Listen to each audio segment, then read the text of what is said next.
Sony LinkBuds Fit ir jaunās, apmēram 200 eiro vērtas zemprofila Sony austiņas, paredzētas, spriežot pēc nosaukuma, aktīvākajai lietošanai.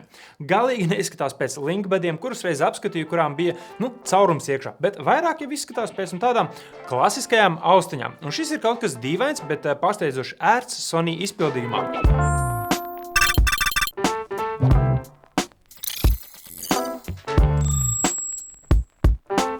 Austiņu iepakojumā būtībā nav nekā jauna.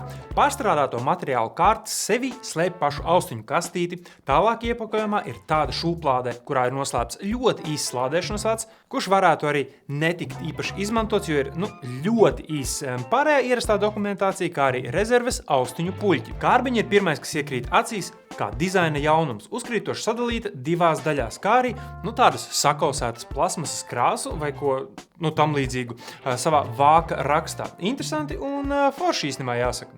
Pirmajai austiņu savienošanai izmantošu Android Fast Pair funkciju, kura ir pieejama standartā austiņām, un jā, tās uzreiz tiek atpazītas un sapārotas.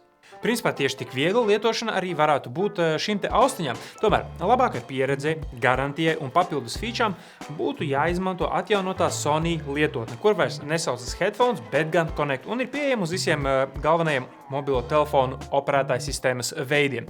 Austiņas ir principā klasificējamas kā, parastās puļķu austiņas, bet to dizains ir mēģinājis apvienot, funkcionālo ar estētisko. Tas nozīmē, ka tām spura, kas ir ļoti bieži sastopams risinājums austiņu stabilitātei, ir iestrādāt kā dizaina elements un ir nevis ierasti tikai cietā silikona, bet gan šajās kaut kā līdz galam nepārliecinoši mīkstā silikona manierē izpildīts risinājums. Lai tās pareizi ieliktu, un Sony arī uz šo liek zinām uzsvaru pamācībā, šīs ir tautas valodā sakarot, jāiemakarē iekšā ausīs tā, lai atbalsta daļa spurai iesāstos aiz auss iekšējā, kā viņu sauc. Šim momentam es līdz galam tā arī īsti nevienā brīdī nenoticēju, un tas man visu testa un apskata laiku šķita tāds diezgan aizdomīgs moments, bet jāatzīst, ka austiņas turās ausīs diezgan lieliski un tiešām nekur nepazudīs. Tāpēc, ja esi tāds sportotājs, kurš baigi tur krata galvu, tev nebūs pārāk jādomā par austiņu izkrišanu, un šīs te atbalsta spuras var arī mainīt. Līdz ar to var apgalvot, ka šīs ir, ja ne pirmās, tad noteikti vienas no ļoti rētajām austiņām, kurām var mainīt krāsas ne tikai austiņu pašu kārbai ar korpusiņiem, bet arī ar pašām spurām. Un spuras maksā kaut kādu dešuku, kārbiņas ietvars jauns maksā kaut dvačuku, vai baigi nepieciešami? Kārbiņi noteikti nē. Bet spuras, no tām gan es varētu redzēt jēgu gan nomaiņai, gan krāsu jaukšanai, kaut vai, lai katrai ausī iedotu savu krāsu, lai nesajauktu tās liekot iekšā vai ņemot ārā. Austiņas pirmajā skanējumā skanēja ļoti labi. Ja parasti austiņas caurmērā skan labi līdz, es teiktu, kaut kādiem 80% skaļuma, un pēc tam jau sāk vai tur vidējie toņi vai basi vai augšas izģērbties, tad šīm ir jāsaka, ka vēl pie 90% skaņa bija diezgan labi sabalansēta un, es pat teiktu, ļoti labi. Pie pilna skaļuma jau gan vidi izplūda un kļuva nebaudām, bet kopējā skaņa kļuva izteikta, es teiktu, uz basiem, pārējām zonām paliekot tādām nomāktām.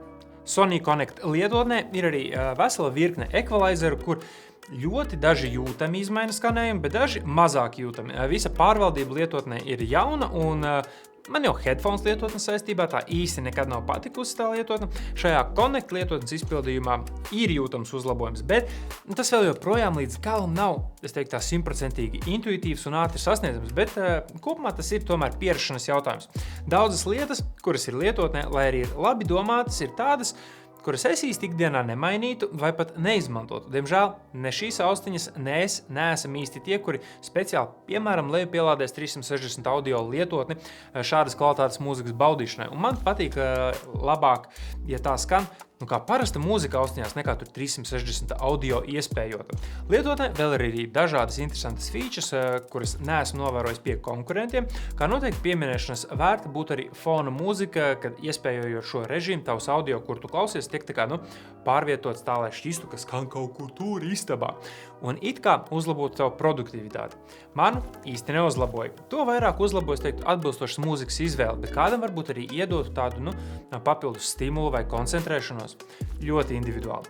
No citām lietām var vēl tikai dažas lietas pamainīt, kā pārslēgšanos, piemēram, vai iespējot pārslēgšanos starp avotiem, pauze, kad sāc runāt un tādas lietas.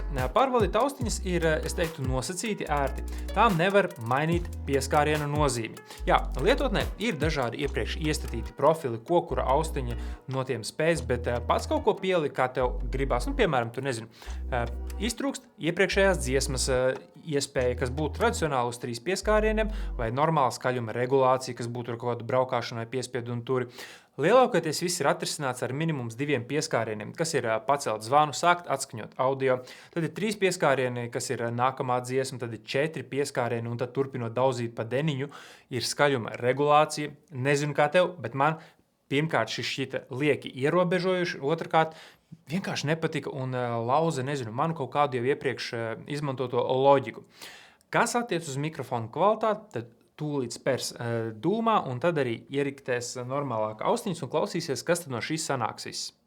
Kamēr klausies šo mikrofonu kvalitāti, vēl pāris lietas, kuras es gribu minēt. Austiņu kārbiņu nevar uzlādēt bezvados. Tas noteikti ir manās acīs mīnus un tālāk austiņām ir ļoti labi atstrādāta automātiskā pārslēgšanās starp 2 savienojumiem, jeb 2 avotiem, ar kuriem ir savienots, un tev nav jāpauzē pa vidu, vienkārši sāc atskaņot vienā vai otrā ierīcē, un tev austiņas pašas pārslēgsies, kas, piemēram, Pixel badiem netika novērots, vēl dažām austiņām netika novērots. Tāda austiņām ir arī vēl viena fifīga feature, proti pacelt un nomest zvanus ar galvas kustībām. Pacelt zvanu, nomest zvanu. Ja gadījumā esi kaut kādā treniņā un tev rokas, kā piemēram man šī brīdī, ir aizņemtas, bet tas ir arī jāiestata iestatījumos. Tā kā tādi ir mikrofoni šīm te Limbas Fit austiņām. Vispār. Man šīs austiņas patīk. Tām ir pietiekami daudz interesantu risinājumu uzbūvē, kas joprojām sniedz minimālu šļakstu vai lietus aizsardzību ar IPX4 certifikātu vai arī ļoti, ļoti daudz sviedrus. Tās ir ērtas, tām ir labi mikrofoni sarunām, kā arī pietiekami laba aktīvā trokšņa slāpēšana. Skaņas caurlaidības režīms, kur arī šobrīd esmu ieslēdzis, ir jūtami uzlabots un tev dzirdi tu pats sevi pietiekami dabīgi, nevis caur ļoti jūtami apstrādātiem mikrofoniem. Kaut gan var nedaudz manīt, ka tā skaņa nav dabīga tā, kur tu runā, bet mikrofoni bišķiņ izfiltrē. Vai gluži kā dzīvē runātu? Protams, ka nē. Tā es neteiktu, bet dzirdamība ir pietiekami laba. Manas lielākās pretenzijas ir pret pašu austiņu pārvaldīšanu, bet es varu to arī no otras puses kaut kā mēģināt izskaidrot laikam ar to, ka, lai tev būtu vienāda pārvaldība vai no iPhone'iem vai Android telefoniem, tad šās te risinājums varētu būt bijis īpaši izvēlēts. Man patīk tas, ka pa lētām naudiņām var nopersonalizēt šīs austiņas un dēšuks ir pa lielam 2 lielās kafijas kādā tur kofiju šopā, kur turpretī šīs spuras jeb atbalsta kalpos tev ilgāk un radīs vairāk prieka kā tās pāris kafijas, kuras tu izdzersi un aizmirsi. Vai 200 eiro ir atbilstoši cena šīm austiņām? Varbūt nedaudz par sālītu.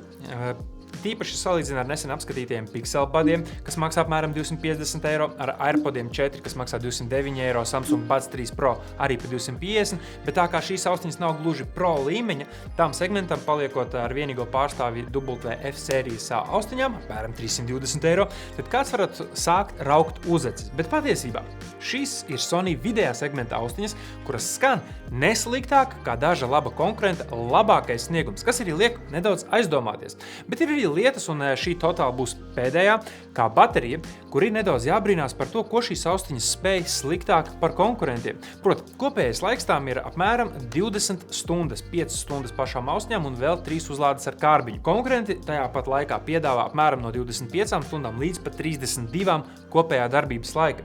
Tiesa, tās salīdzinoši ātri uzlādējās, pilna kārbiņa man apmēram uzlādējās kaut kādas stundas ar astīti laikā, un ja austiņas ir jau bijušas pilnībā uzlādētas. Bet bezvadu uzlādes neesamība 200 eiro austiņām? Jā, tās noteikti ir nedaudz mīnus.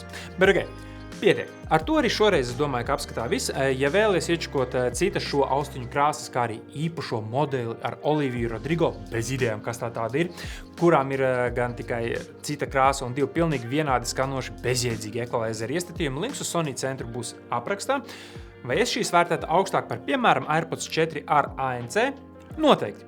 Kaut vai cenas un ērtuma dēļ, bet AirPods 4 apskats būs jau kādā citā video, kurā varbūt arī tiksimies, ja piesakos kanālam. Ar to arī šoreiz viss. Paldies, ka noskatījies un tiekās. Atā!